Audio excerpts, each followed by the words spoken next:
সুপ্রিয় শ্রোতা, গল্প পাঠের আসর চ্যানেলে শুনতে যাচ্ছেন অতীন বন্দ্যোপাধ্যায় রচিত নীলকণ্ঠ পাখির খোঁজে উপন্যাসটির ৬ষ্ঠ পর্ব। আমি ওয়ারা করিম, সাথে থাকুন। গভীর রাতে বড় বউ ঘুমে আচ্ছন্ন। একটা আলো ঘরে নিবু নিবু হয়ে জ্বলছে, জানালা খোলা। বর্ষার জলজ বাতাস ঘরে ঢুকে বড় বউর বসন ভূষণ আলগা করে দিচ্ছে। বড় বউ হাত দুটো বুকের উপর প্রায় প্রার্থনার ভঙ্গিতে রেখেছে। দেখলে মনে হবে সে ঘুমের ভিতরেও তার মানুষের জন্য ঈশ্বরের কাছে প্রার্থনা করছে। তখন মনীন্দ্রনাথ ঘরে পায়চারি করছিলেন। ওর চোখে ঘুম নেই। তিনি দরজা খুলে ফেললেন সহসা। নদীর ওপারে তিনি কাকে যেন ফেলে এসেছেন মনে হলো। আকাশে এখনো কিছু কিছু নক্ষত্র জেগে আছে। ঠাকুর ঘরের পাশেই শেফালি গাছ, ফুলেরা ঝরে আছে এবং কিছু কিছু বোটায় সংলগ্ন। ওরা ভোরের জন্য অথবা রোদের জন্য প্রতীক্ষা করছে। মনীন্দ্রনাথ দুই হাতে গাছের নিচ থেকে কিছু ফুল সংগ্রহ করে বোটার হলুদ রং হাতে মুখে মাখালেন। রাত নিঃশেষ হয়ে আসছে। তিনি কি ভেবে এবার বাঁশঝাড়ের নিচে এসে দাঁড়ালেন। সামনে ঘাট, বর্ষার জল উঠোনে উঠে আসবে বুঝি। তিনি ছোট কোষা নৌকায় উঠে লগিতে ভর দিতেই নৌকাটা জলে নেমে গেল। কিছু গ্রাম মাঠ ঘুরে সেই নদীর পাড়ে চলে যাবেন, যেখানে তার অন্য ভুবন নিঃসঙ্গ নির্জন নদী তীরে খেলা করে বেড়াচ্ছে। মাথার ভিতর এক অদৃষ্ট যন্ত্রণা মনীন্দ্রনাথকে সর্বদা নিদারুণ করে রাখে। মনীন্দ্রনাথ কেবল নির্জনতা চান। কোষা নৌকা ক্রমশ গ্রাম, মাঠ এবং ধান ক্ষেত অতিক্রম করে বিশাল বিলেন জলে অদৃশ্য হচ্ছে। চারিদিকের গ্রামগুলো খুব ছোট মনে হচ্ছে। আকাশের সঙ্গে সব গ্রামগুলো যেন ছবির মতো হয়ে ফুটে আছে। কোনো শব্দ নেই। ভয়ানক নির্জন নিঃসঙ্গ প্রান্তর। দূরে সোনালি বালির নদীর রেখা অল্পে অল্পে দৃশ্যমান হচ্ছে। মনীন্দ্রনাথ পদ্মাসন করে বসে থাকলেন। সাধু পুরুষের মতো ভাব তার চোখে মুখে। বিলেন জমিতে গভীর জল, এক লগির চেয়ে বেশি হবে। মনীন্দ্রনাথ চুপ করে এই জলের ভিতর পলিনের মুখ যেন দেখতে পেলেন। পলিন কি করে যেন তার নদীর জলে হারিয়ে গেল। নদীর পাড়ে খেলা ছিল, কত খেলা। হায়, তখন কেবল সেই দুর্গের কথা মনে হয়। বড় মাঠ, মাঠের পাশে দুর্গ, দুর্গে কেবল থেকে থেকে জ্বালালি কবুতর উঠত। মনীন্দ্রনাথ এবার গলা ছেড়ে পরম পুরুষের মতো কবিতা আবৃত্তি করতে থাকলেন। কবিতার অবয়বে সেই এক স্মরণ চিহ্ন। কিটস নামে এক কবি ছিলেন, তিনি বেঁচে নেই। পলিন মনীন্দ্রনাথের মুখে কবিতার আবৃত্তি শুনতে শুনতে এক এক সময় দুর্গের গম্বুজের দিকে তাকিয়ে অন্যমনস্ক হয়ে যেত। কিছু হিজল গাছ অতিক্রম করলে নন্দীদের ঘাট। ঘাট পার হলে মুসলমান গাঁ। অনেকদিন পর যেন তিনি এই ঘাটে নৌকা বাঁধলেন। সর্বত্র পাট পচানো হয়েছে, পচা গন্ধ উঠছে। ইতস্তত কচুরি পানার ঝাঁক। নীল সাদা রঙের কচুরি ফুল এবং পাতিহাঁস ঘাটে নড়ছে। ঘাটে ঘাটে কুমড়োর মাচান, মাচানের নিচে কুমড়োলতা নেমে গেছে। তিনি সবকিছু দেখে শুনে সতর্ক পা ফেলে উপরে উঠে এলেন। এক তকতকে উঠোনে উঠে যেতেই গোলার ফাঁক থেকে হামিদ বের হয়ে এলো। বলল, সব বলাই নিরর্থক। তবু এত বড় মানুষটার আর বয়স কত? সেই যে যবে একবার হামিদ হাসান পীরের দরগাতে এই মানুষকে বসে থাকতে দেখেছিল। মানুষটা যেন চোখের ওপর শৈশব পার করে যৌবনে পা দিয়েছে। যৌবন থেকে কিছুতেই আর নড়ছে না। শক্ত বাঁধুনি, শরীরের গঠন একেবারে আস্ত একটা দ্রুতগামী অশ্বের মতো। সে বলল, আমাগো কথা এতদিনে মনে হইল বড় ভাই। মনীন্দ্রনাথ বড় বড় চোখে হামিদকে দেখলেন, একটু হাসলেন। হামিদ বলল, একটু বইসা যান বড় ভাই। মনীন্দ্রনাথ ওর উঠোনে উঠে গেলে হামিদ একটা জলচৌকি দিল বসতে। বসেন বড় ভাই। সে সকলকে ডেকে বলল, কে কোনখানে আসো? দেখো আয়সা, বড় ভাই আইছেন। এবং সঙ্গে সঙ্গে হামিদের মা এলো, হামিদের 2 বিবি এসে হাজির হলো, বেটা বিবিরা সকলে, এবং গ্রামে যেন বার্তা রটে গেল। সকলে এসে ঘিরে দাঁড়ালো মনীন্দ্রনাথকে, সকলে আদাব দিল। মনীন্দ্রনাথ কোনো কথা বলছেন না, যতক্ষণ না বলেন ততক্ষণই ভালো। একসময় হামিদ ভিড়টাকে সরে যেতে বলল। মনীন্দ্রনাথ সকলের দিকে ফ্যাল করে তাকাচ্ছেন। হামিদ তখন তার ছোট বিবিকে বলল, বড় ভাইয়ের নৌকায় একটা কুমড়া তুইলা দিও, যেন গাছের যা কিছু ভালো, নতুন যা কিছু এই মানুষকে না দিয়ে খেতে নেই। গ্রামের উপর দিয়ে একসময় হাঁটতে থাকলেন মনীন্দ্রনাথ। পিছনে গায়ের ছোট বড় উলঙ্গ শিশুরা এবং বালক বালিকারা আখ খেতে খেতে মনীন্দ্রনাথকে অনুসরণ করছে। তিনি ওদের কিছু বলছেন না। ছোট বড় গর্ত, বাঁশঝাড়, কাদাযুক্ত পিচ্ছিল পথ এসব অতিক্রম করে তিনি হাজী সাহেবের বাড়ির সামনে এসে দাঁড়ালেন। বৃদ্ধ হাজী সাহেব হুঁকোর নলে মুখ রেখে কোলাহল শুনে ধরতে পারলেন পাগল ঠাকুর আজ এই গায়ে অনেক দিন পর উঠে এসেছে। হাজী সাহেব হুঁকো ফেলে ছুটে এলেন, বললেন, ঠাকুর বইসা যাও, এদিকে আর আসো না। হাজী সাহেব জানেন এসব কথা পাগল ঠাকুরের সঙ্গে নিরর্থক, তবু এত বড় মানিঘরের ছেলে, কোনো কথা বলবেন না তিনি। পাগল ঠাকুর এই পথ ধরে চলে যাবে, কেমন যেন ঠেকছে।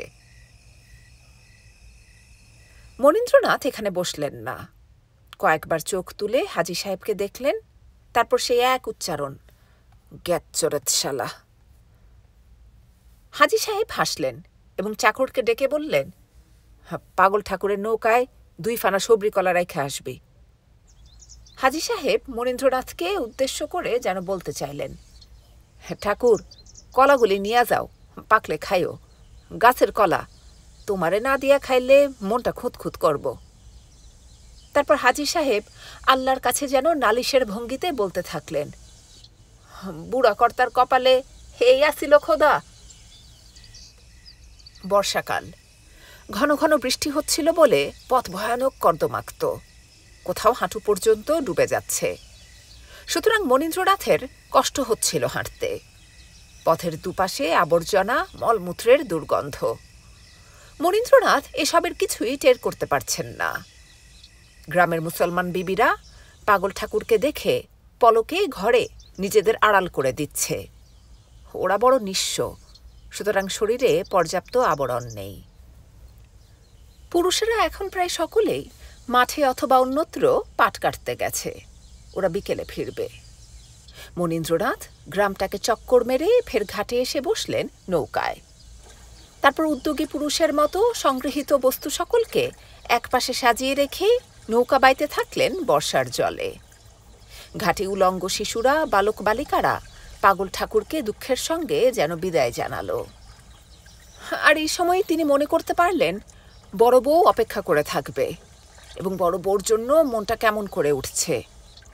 বড় বউর সে গভীর চোখ মনীন্দ্রনাথকে বাড়িমুখ করে তুলল। অথচ বিলের ভিতর পড়েই মনীন্দ্রনাথের বাড়ি ফেরার স্পৃহা উবে গেল। তিনি বিলের ভিতর চুপচাপ বসে থাকলেন। কতক্ষণ এভাবে বসে থাকলেন, কতক্ষণ তিনি সকালের সূর্য দেখলেন, বিশ্বাসপাড়া নয়াপাড়ার উপর একদল কাকের উপদ্রব এবং ধান খেতে কোড়া পাখির ডুব ডুব শব্দ কতক্ষণ তাকে অন্যমনস্ক করে রেখেছিল তিনি জানেন না। তিনি জলে নেমে গেলেন এবং স্বচ্ছ জলে সাঁতরাতে থাকলেন। শরীরের সর্বত্র গরম, এতবার ডুব দিয়েও তার শরীরের ভিতর যে কষ্ট, সে কষ্টটাকে দূর করতে পারছেন না।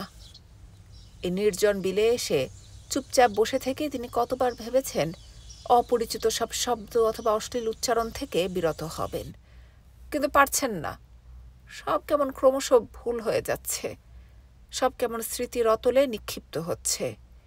জীবন ধারণের জন্য কি করা কর্তব্য অনেক ভেবেও কোনো পথ ঠিক করতে পারছেন না। তখন ভয়ঙ্কর বিরক্ত ভাব ওকে আরও প্রকট করে তোলে। 2 হাত ওপরে তুলে চিৎকার করতে থাকেন, আমি রাজা হব। বিকেলের দিকে ভূপেন্দ্রনাথ কর্মস্থল থেকে এলো। কাজের ফাঁকে ফাঁকে কদিন থেকেই বাপের জন্য মনটা কেমন উদ্বিগ্ন লাগছে। বুড়ো মানুষটার জন্য ভূপেন্দ্রনাথের বড় টান। এখনো যেন তিনি সকলকে আগলে আছেন। প্রথম বয়সে ভূপেন্দ্রনাথের কিছু আদর্শ ছিল, এখন আর তা নেই। স্বাধীনতা আসবে, স্বাধীন ভারতবর্ষের স্বপ্ন চোখে ভাসত। কিন্তু বরদা পাগল হয়ে গেল। এত বড় সংসার শুধু জমি আর যজমানিতে চলে না। ভূপেন্দ্রনাথ স্বপ্ন দেখতে ভুলে গেল।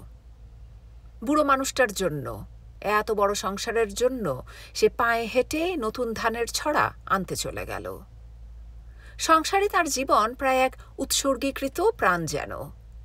বিবাহ করা হয়ে উঠল না। চন্দ্রনাথকে বিয়ে দিল। এখন শুধু কাজের ফাঁকে ফাঁকে এই দেশে চলে আসা এবং বুড়ো মানুষটার পাশে সংসারের গল্প, জোত জমির গল্প, কোন জমিতে কোন ফসল দিলে ভালো হবে এমন সব পরামর্শ। মনেই হয় না মানুষটার জীবনে অন্য কিছুর প্রয়োজন আছে। ভূপেন্দ্রনাথ নৌকা থেকে নামতেই বাড়ির সকলে যেন টের পেয়ে গেল। মুড়াপাড়া থেকে নৌকা এসেছে, চাল, চিনি, কলা, কদমা এবং এখন বর্ষাকাল বলে বড় বড় আখ এসেছে। ধনবউ তাড়াতাড়ি ঘোমটা টেনে ঘরে ঢুকে গেল। তিনি এখন এ পথেই উঠে আসবেন। সে প্রথমেই বাড়িতে উঠে ছড়িটা বারান্দায় রেখে যে ঘরে বুড়ো মানুষটা চুপচাপ বসে থাকেন সেখানেই উঠে গেল। বাবাকে মাকে গড় হয়ে প্রণাম করল। বুড়ো মানুষটা কুশল প্রশ্ন করলেন, মনিবের কুশল নিলেন। শরীর কেমন এসব জিজ্ঞাসাবাদের পর মনে হলো উঠোনে এসে কে যেন দাঁড়িয়েছে। বুঝি বড় বউ। বড় বউকে প্রণাম করতে হয়। উঠোনে নেমে বাড়িটার কি কি পরিবর্তন হয়েছে লক্ষ্য করতে গিয়ে মনে হলো বাড়িটার সে শুকনো ভাবটা নেই। বাড়ির চারিদিকে ঝোপঝাড়গুলি বেড়ে উঠেছে। উত্তরের ঘর পার হয়ে কামরাঙা গাছের পাশে ছোট একটা মাচান। মাচানে কিছু শশার লতানে গাছ, হলদে ফুল। কচি শশা দুটো একটা ঝুলছে। পাশে ঝিঙের মাচান, করলার মাচান। চন্দ্রনাথ নিশ্চয়ই ওগুলো লাগিয়ে গেছে। সে দুই নাবালককে খুঁজতে থাকল। এখন ওরা বাড়িতে নেই। কোথায় গেল? গোটা বাড়িটাতে এই দুই নাবালক। লালটু পল্টু চিৎকার চেঁচামেচি করে বাড়িটাকে জাগিয়ে রাখে। ওদের জন্য সে হলদে রঙের পুরুষ্ঠ আখ এনেছে, মোটা এবং সরস। নরম এই আখ ওদের খুব প্রিয়। নিজে ভেঙে দিতে পারলে কেমন যেন মনটা ওর ভরে যায়।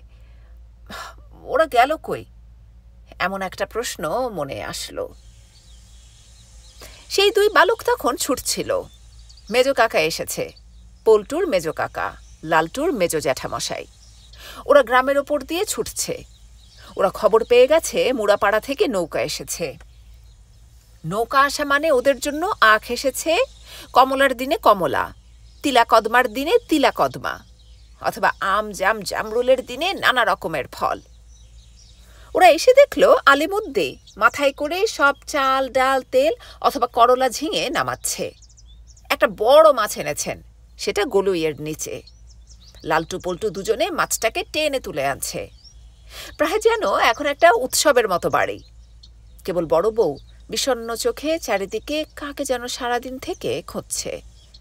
কে যেন তার চলে গেছে, আসার কথা আসছে না। বড় বড় বড় বড় চোখ দেখে ভূপেন্দ্রনাথ ধরতে পারল বরদা আবার নিরুদ্দেশে গেছে। সঙ্গে সঙ্গে যেন ভিতরে কি এক কষ্ট ভেসে উঠল। বড় বড় মুখের দিকে আর তাকাতে পারল না। বিকেলের দিকে বুড়ো মানুষটা ভূপেন্দ্রনাথের কাছ থেকে নানা রকম খবর নেবার জন্য বারান্দায় বসে থাকলেন। ভূপেন্দ্রনাথ পায়ের কাছে বসে সব বলছিল। এটা স্বভাব তাঁর। মুড়াপাড়া থেকে এলেই বাবাকে পৃথিবীর সব খবর দিতে হয়। বাবুরা অর্ধসাপ্তাহিক আনন্দবাজার কাগজ পড়েন। বাবুদের পড়া হয়ে গেলে ভূপেন্দ্রনাথ প্রায় খুঁটিয়ে খুঁটিয়ে সব মুখস্থ করে ফেলে। কেউ এলে তখন পত্রিকার খবর, যেন তার নখদর্পণে এই জগৎ সংসার। বাড়িতে এলে প্রাজ্ঞ ব্যক্তির মতো দেশের অবস্থার কথা সে বর্ণনা করে। কাগজ থেকে কিছু খবরের কথা উল্লেখ করে বলল, এবারে লীগপন্থীরা যেভাবে উঠাপইরা লাগছে তাতে আবার রায়ট লাগলো বইলা। বৃদ্ধ অত্যন্ত আস্তে আস্তে বললেন, হাফিজুদ্দির পোলা শামুরে তো তুই চিনস, সে নাকি টোডার বাগে লীগের ডেরা করছে। গাছে গাছে ইশতেহার ঝুলাইতাছে। দেশটা যে দিন দিন কি হইয়া যাইতাছে বুঝি না। ভূপেন্দ্রনাথ বলল, বাবা, পত্রিকায় দেখলাম গারো পাহাড় থেকে শহরে একজন সন্ন্যাসী আইছে, ভূত ভবিষ্যৎ সব কইতে পারে। ভাবছিলাম বরদারে নিয়া যামো। যাও, যা ভালো বোঝো করো। সাথে এই সমচলুক। বড় বউ ঘরের ভিতরে বসে চাল, প্রায় 2 বস্তা চাল ঝেড়ে তুলে রাখছে। সবজি যা এসেছে সাজিয়ে রাখছে। পাগল মানুষটাকে নিয়ে যাবে ওরা। সামান্য আশার আলো মনের ভিতর জ্বলে উঠল, কিন্তু পরক্ষণেই কেমন তা নিভে গেল। মানুষটাকে নিরাময় করার জন্য কত চেষ্টা। দেখতে দেখতে প্রায় 10 বছর কেটে গেল। মানুষটা কিছুতেই ভালো হচ্ছে না। আজকাল তো মনে 2-3 দিন বাড়ি আসে না। কই থাকে, কি খায়, ঈশ্বরই জানে। ভূপেন্দ্রনাথ যেন বলতে চেয়েছিল, এভাবে না খেয়ে ঘুরছে, কোথায় থাকছে, কোথায় রাত কাটাচ্ছে, কেউ কিছু বলতে পারছে না, বরং বেঁধে রাখা ভালো। কিন্তু বলতে পারল না, কারণ এই ঘরে এখন মা আছেন, বড় বউ আছে। ওরা সকলে এমন কথা বিশ্বাসই করতে পারবে না।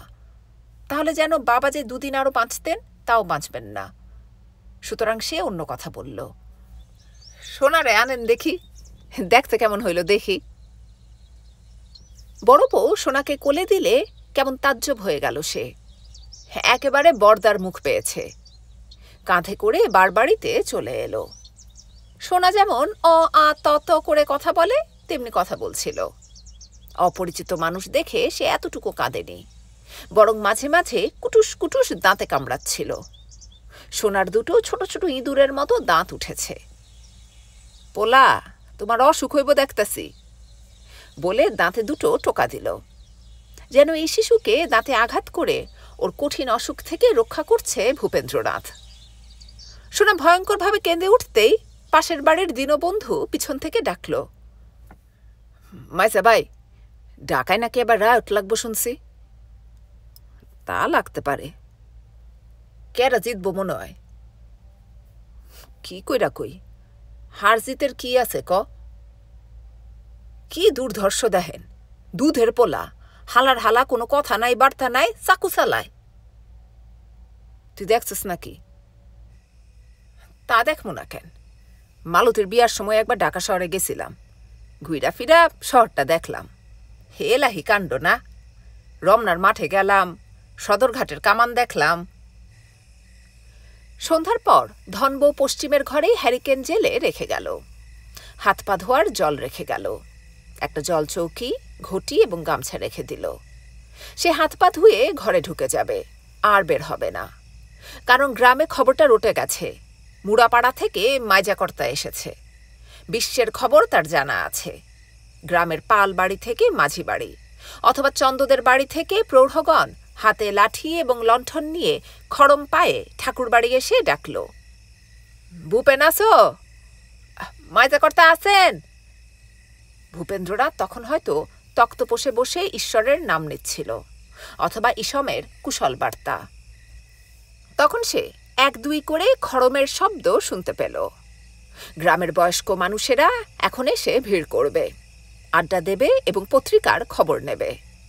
দেশের খবর, বিদেশের খবর, গান্ধীজি কি ভাবছেন, এমন সব খবরের জন্য ওরা উন্মুখ হয়ে থাকে। তিনি তখন এই আড্ডার প্রাণ। সে তখন ঈশ্বরের চেয়েও বড়। তার কথা এদের কাছে ঈশ্বরের সামিল, এই বিশ্বাস লোকগুলির মনে। সে তখন বলবে, দেশের বড় দুরবস্থা হারান। কেন কাকা? কাইল সারা বাজার ঘুইরা বাবুরহাটের একটা শাড়ি পাইলাম না। কেন এমন হইল? কি জানি, মহলে তো আর আদায় নাই। এদিকে তোমার সারা ভারতে আইন অমান্য আন্দোলন চালাইতাছেন গান্ধী। ইংরাজরাও ছাইরা কথা কইতাছে না, লাঠি চালাইতাছে, গুলি করতাছে। এদিকে তোমার বিলাতের প্রধানমন্ত্রী লীগের পক্ষ নিছে। সুতরাং বুঝতেই পারছো, লীগের পোয়া বারো। মাঝি বাড়ির শ্রীশচন্দ্র বলল, ঘোর কলিকালায় এসে গেল মাইজাবাই। ভূপেন্দ্রনাথ বলল, চারিদিকে তোর একটা ষড়যন্ত্র। আনন্দময়ী কালীবাড়ির পাশে বন জঙ্গলের ভিতর পুরান একটা বাড়ি আছে, একটা দিঘি আছে, কেউ খবর রাখে না। এখন তোর চরের মৌলবী সাহেব কয় ওইটা নাকি মসজিদ, মুসলমানরা কয় হেরা নামাজ পড়ব। তাহলে গন্ডগোল একটা লাগবো কন? বাবুরা কি সাইডা দিব? জায়গাটা অমর্ত্য বাবুর, পাশে আনন্দময়ী কালীবাড়ি, আগুন জ্বালতে কতক্ষণ? আমার হো মন্দির পরে দেশে আর বিচার নাই, আমাকে জাত ধর্ম নাই, পূজা পার্বণ নাই, মা কালী নিবংশ কইরা দিব। তখনই সে দেখল উঠোনে ইসম বসে তামাক টানছে। মাজাকর্তা এলে একটু দেরি করে সে তরমুজ খেতে নেমে যায়। ইসমকে দেখে সে কেমন জিভে কামড় দিয়ে ফেলল। উঠোনে মানুষটা বসে আছে সে খেয়ালই করেনি। এবার কেমন গলা নামিয়ে দুঃখের সঙ্গে বলল, আমার দোকান থেকে এখন মাইজা ভাই মুসলমান খরিদ্দার সওদা করতে চায় না। কত দিনের সব খরিদ্দার, কত বিশ্বাসের সব, ওরা শরীবুদ্দির দোকানে খায়। এ সময় সকলেই চুপ হয়ে গেল, কেউ কোনো কথা বলতে পারল না। শ্রীশচন্দ্র তার দুঃখের কথা বলে চুপ হয়ে গেছে। ভূপেন্দ্রনাথ হুঁকা টানছে। জোর হাওয়ার জন্য আলোটা মৃদু মৃদু কাঁপছিল। দূরে সোনালী বালির নদী থেকে গয়না নৌকার হাঁক আসছে। শচীন্দ্রনাথ ঠাকুর ঘরে শীতল ভোগ দিচ্ছে। ঘণ্টার শব্দ, গয়না নৌকার হাঁক এবং ইসমের দুঃখজনক চোখ সকলকেই কেমন পীড়িত করছে। বুড়ো মানুষটা ঘরে শুয়ে শুয়ে কাঁদছেন। কোথায় এখন তার পাগল ছেলে হেঁটে বেড়াচ্ছে, অথবা গাছের নিচে শুয়ে আছে কে জানে। বড় বউ পূবের ঘরের জানালা খুলে দাঁড়িয়ে আছে। সামনে কামরাঙা গাছ, গাছ পার হলে বেতের ঝোপ, এবং ডুমুরের গাছটা পার হলে মাঠ। বড় চাঁদ উঠে আসছে গাছটার মাথায়। এখন সাদা জ্যোৎস্না সর্বত্র। গাছগুলো স্পষ্ট। ফাঁকা মাঠে ধান গাছে সামান্য কুয়াশার পাতলা আবরণ। সে পথের দিকে তাকিয়ে আছে। যদি কোনো মানুষের ছায়া এই পথে উঠে আসে, যদি মানুষটা লগি বাইতে থাকে সামনের মাঠে, অথবা নৌকার শব্দ পেলেই সে চমকে ওঠে। এই বুঝি এলো, সাধু সন্ন্যাসীর মতো এক উদাসীন মানুষ বুঝি বাড়ি ফিরে এলো। পাগল মানুষটার প্রতীক্ষাতে বড় বউ জানালায় দাঁড়িয়ে আছে। ওর মানুষটার জন্য কেমন জানি কেবল কান্না পাচ্ছিল। কিছু দূরে সেই মনীন্দ্রনাথের বাড়ি ফেরার স্পৃহা উবে গেল। তিনি বারবার ধান ক্ষেতের চারপাশে ঘুরতে থাকলেন এবং মাঝে মাঝে নৌকাটাকে ঘুরিয়ে দিয়ে লগিটাকে মাথার উপর লাঠি খেলার মতো ঘোরাতে থাকলেন। এই যে নক্ষত্রপুঞ্জ আছে, আকাশ রয়েছে এবং বিলের জলে কোড়া পাখি ডাকছে, সবকিছুর ভিতর কোনো এক অদৃশ্য সংগ্রাম তাঁর। পাটাতনে লাফ দিচ্ছিলেন, হাতে ধরে কি যেন আয়ত্তে এনেছেন, তারপর গলা টিপে হত্যা। যত তিনি লগিটা ঘোরাচ্ছিলেন তত বন বন শব্দ হচ্ছে। দূরে যারা পাট কাটছিল তারা দেখল বিলের জলে নৌকা ভাসছে, আর পাগল ঠাকুর মাথার উপর লগি ঘোরাচ্ছে। কি মানুষটা কি হইয়া গেল, এমন সব চিন্তা। তিনি অনেক দূরে চলে এসেছিলেন নৌকা বাইতে বাইতে, সুতরাং ঘরে ফিরতে বেশ দেরি হবে। বড় বড় বড় এবং গভীর চোখ দুটো তাকে এখন কষ্ট দিচ্ছে। এই ভেবে যখন ধান ক্ষেত ভেঙে ঘরে ফেরার স্পৃহাতে লগি তুলছেন, তখনই দেখতে পেলেন সোনালী বালির বুকে একটা বড় পানসি নাও। তার কেন জানি মনে হলো এই নৌকায় পলিন আছে। পলিনকে নিয়ে এই নাও কোনো এক অদৃশ্য লোকে হারিয়ে যাচ্ছে। সে পাটাতনের নিচ থেকে এবার বৈঠা বের করে জলে বড় বড় ঢেউ তুলতেই নৌকাটি গিয়ে হুমড়ি খেয়ে নদীতে পড়ল। স্রোতের মুখে সে ভেসে চলেছে। এখন কোনো বেগ পেতে হচ্ছে না মনীন্দ্রনাথকে। তিনি পানসি নৌকাটার পেছনে হাল ধরে শুধু বসে আছেন। পানসি নৌকার মানুষেরা দেখল পিছনে পিছনে একটা নৌকা আসছে। হালে বসে আছে উদম গায়ে গৌরবর্ণ দীর্ঘ এক সুপুরুষ। রোদে পুড়ে রংটা একটু তামাটে হয়ে গেছে। হালে মানুষটা প্রায় যেন চোখ বুজে বসে আছে। এই বর্ষা এবং তার স্রোত যেদিকে নিয়ে যায় যাবে। মানুষগুলো দেখে হাসাহাসি করছিল। ভিতরে জমিদার পুত্র এবং বাইজি বিলাসী এক ঘরে এক বিছানায়। গান শেষে কিছু কিছু কৌতুককর কথাবার্তা এবং শরদের টুংটাং শব্দ। বিলাসী তারে হাত রেখে পা দুটো ছড়িয়ে হায় সজনিয়া এমন এক ভঙ্গি টেনে পড়ে আছে। চোখ মুখ জড়িয়ে আসছিল। নেশায় ওরা পরস্পর তাকাতে পারছে না। মনীন্দ্রনাথ এই দীর্ঘ পথ ওদের কেবল অনুসরণ করলেন। তিনি শরদের গম্ভীর আওয়াজের ভিতর কেবল যেন এক মেয়ের মুখ দেখতে পান। তিনি পলিনের অবয়ব এবং তার মুখ, তার প্রেম সম্পর্কিত সকল ঘটনা এই ধান ক্ষেতের ফাঁকে ফাঁকে সোনালি বালির নদীর চরে জলে সর্বত্র দেখতে পাচ্ছেন।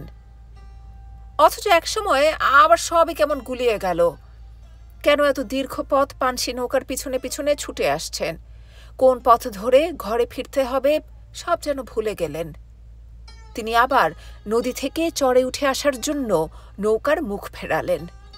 কাশবনের ভিতর ঢুকে আর পথ পেলেন না। সূর্য পশ্চিমে হেলে গেছে, এবার সূর্যাস্ত হবে। কিছু গগনভেরী পাখির আর্তনাদ আকাশের প্রান্তে শোনা যাচ্ছিল এবং দূরে হাট ফেরত মানুষেরা ঘরে ফিরছে। তিনি নৌকার পাটাতনে আবার শুয়ে পড়লেন। শরীরের কোথাও কি যেন কষ্ট। তিনি তৃষ্ণার্ত এবং ক্ষুধার্ত, অথচ কি করলে এই কষ্ট থেকে পরিত্রাণ পাবেন বুঝতে পারছেন না। সুতরাং চুপচাপ শুয়ে থেকে গগনভেরী পাখির আর্তনাদ কোথায় কোন আকাশে হচ্ছে খুঁজতে লাগলেন। আকাশ একেবারে নিঃসঙ্গ, কোথাও একটা পাখি, একটা ফড়িং পর্যন্ত উঠছে না। তিনি ক্লান্ত গলায় যেন বলতে চাইলেন, পলিন, আমি তোমার কাছে যাব।